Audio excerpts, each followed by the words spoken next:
poder de la verdad. El Círculo Rojo, con Fernando Rosso. Existe una especie de mal de época, vamos a decirle así, que es la desconexión entre las palabras y las cosas. Quizá tenga que ver con esa ideología posmoderna que acompañó en la esfera ideológica a lo que el proyecto neoliberal hizo a lo largo de estos 40 años en el terreno social y económico. Los libertarianos, que comanda Javier Milei, llevaron estas tijeras o esta desconexión hacia el extremo, ¿no? Impulsan un proyecto autoritario en nombre de la libertad. Llevan adelante un programa de desigualdad absoluta con el discurso del respeto a la igualdad de los individuos ante la ley, o postulan la subordinación sin límites a las ambiciones del capital en nombre de la emancipación del Estado. O sea, en el caso de Javier Milei y su camarilla no es una desconexión o una distorsión entre las palabras y las cosas, sino directamente transforman el significante en algo diametralmente contrario al significado. Ahora, existe un amplio espectro de referentes o partidos que están en la presunta oposición a Javier Milei, pero sin embargo su práctica no es proporcional a las denuncias que hacen permanentemente. A ver, dicen lo que todos vemos, que es un gobierno que lleva adelante un plan de destrucción en todas las esferas de la vida social, en la educación, en la salud, contra los jubilados y las jubiladas, contra las instituciones que hacen ciencia, bueno, contra todos. Sin embargo, a la hora de decir o de postular qué hacemos, proponen, bueno, presentamos un proyecto en tal comisión, hicimos tal denuncia judicial o nos tuiteamos encima, que es una práctica muy corriente de hacer política o creer que se está haciendo política.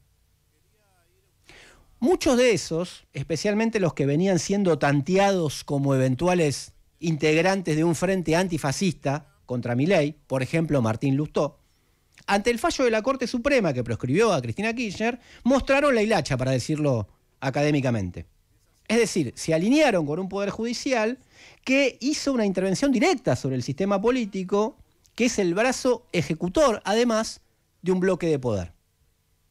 Dije Lustó, como podría haber dicho Puyaro, el gobernador de Santa Fe, Carrió o Margarita Stolbizer. ¿Qué quiero decir? Bueno, que venían, como se decía, pisteando como un campeón, denunciando como un campeón al gobierno de Javier Milei, porque era un gobierno que avanzaba contra la democracia, porque era violento, usaba métodos autoritarios. Ahora, ante un fallo que, como afirmamos la semana pasada, no tiene nada que ver con la corrupción, sino que es una intervención política sobre el sistema político, se olvidaron de todo y respaldaron la resolución de los Supremos porque creen que, bueno, lo favorece en el cálculo o en su cálculo de pequeña política. O porque en realidad tiene mucho más acuerdo de contenido, de fondo, con el bloque de poder que estuvo detrás del fallo o con Milei mismo.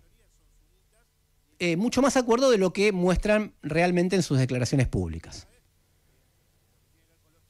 Ahora, del lado del peronismo, cuya referente, Cristina Kirchner, es la víctima de la proscripción, también pasa algo no igual pero similar o algo parecido. En ese espacio escuchamos voces que dicen que esto ya no es un régimen democrático. Por ejemplo, con el fallo de la Corte, porque bueno, no se lo puede considerar de esa manera cuando se proscribe a la principal dirigente de la oposición. Y esto es bastante cierto. Hasta otros referentes que aseguran que estamos entrando en una especie de dictadura o que ya tiene formas fascistas. Ese debate se viene desarrollando en este programa. Si esto es así, si realmente creen o creemos que estamos ante un hecho muy grave, ante una avanzada violenta contra las libertades democráticas, ¿cuál es la hoja de ruta? ¿Cuál es el plan de lucha para que esta situación por lo menos no quede firme y a mediano plazo se la pueda derrotar, o a corto plazo se la pueda derrotar? La movilización del otro día en Plaza de Mayo fue muy importante, teniendo en cuenta el horario, que no participaron los principales gremios, incluso que no había huelga, no había paro. Pero el mensaje que quedó, incluso pronunciado por la misma Cristina Kirchner, dejó la idea o dejó un tono muy electoral, o si ustedes quieren electoralista, y de tiempos largos. Vamos a volver, fue la consigna, en vez de pongamos, no vamos a parar hasta derrotar la proscripción y el plan de Milei. Para decir algo, se puede decir de mil formas, pero para que se entienda la diferencia entre una cosa y la otra. Ahí se notan un poco los límites de una estrategia o un camino que lleva a dilapidar la fuerza que se expresó en la plaza. Y que se viene expresando además en la plaza en muchos conflictos de los que hablamos permanentemente en este programa. Todo eso sería un buen punto de partida para derrotar la proscripción.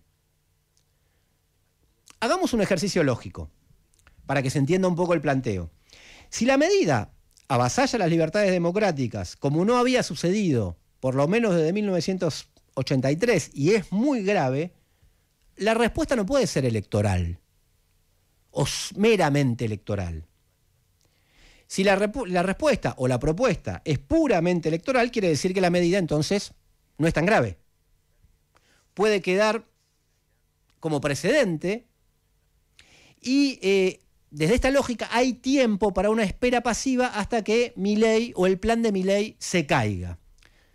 Este modelo que encarna Milei se cae porque es insostenible en términos económicos, dijo Cristina Kirchner en el mensaje que mandó a la plaza. Y ahí hay otro punto de debate. Muchas veces en la izquierda se han tenido discusiones similares en la tradición de izquierda, con una corriente de ideas conocida como derrumbista o colapsista, que decían, lo sintetizo, decían que las contradicciones del capitalismo lo conducían al derrumbe y solo quedaba esperar a que se caiga, por uno u otro medio, para que llegue, bueno, nuestra hora. Esa era toda una concepción. Obviamente que la historia no fue así. Ni el capitalismo ni el plan de Milei se caen por sí mismos, el capitalismo lo ha demostrado largamente, porque eso obviamente depende de la lucha, o depende de cómo se lo enfrente. Es más, no está descartado históricamente incluso que Milei se asiente como proyecto reaccionario, aunque sea por un tiempo y aunque tenga agudas contradicciones. El menemismo se asentó, muchos proyectos reaccionarios en el mundo se asentaron, o sea que no está dicho que se cae solo. Pero además de una cuestión de análisis, digamos, de que uno piensa qué es lo que puede suceder o lo analiza, hay una obligación política y si se quiere hasta moral. ¿Por qué permitir que siga con su plan liberticida y que siga destruyendo todo hasta esperar a que se caiga? Es necesario derrotar a este proyecto aquí, ahora, ayer, no mañana, ni con los tiempos electorales. Con más razón cuando a las fuerzas de la oposición social que se venían expresando desde antes, en centenares de conflictos que van desde el Garrahan hasta el sur, o desde los y las docentes hasta los trabajadores que luchan contra los cierres de empresas, ahora se agrega una masa de personas que están en contra de la proscripción política, es decir, que base social y política, para eso hay. Claro, todo esto a excepción de que el razonamiento implícito no sea que hay que dejar que Milei termine su tarea. Y luego de un recambio electoral, como decía la semana pasada en Frío, se proponga una reconstrucción. Pero ahora sobre la base de un país ya reseteado por los libertarianos. Es decir, una reconstrucción que nunca reconstruye todo lo anterior. Si ese es el razonamiento, la lógica política se entiende. Si no, debería pasar o proponerse otra cosa.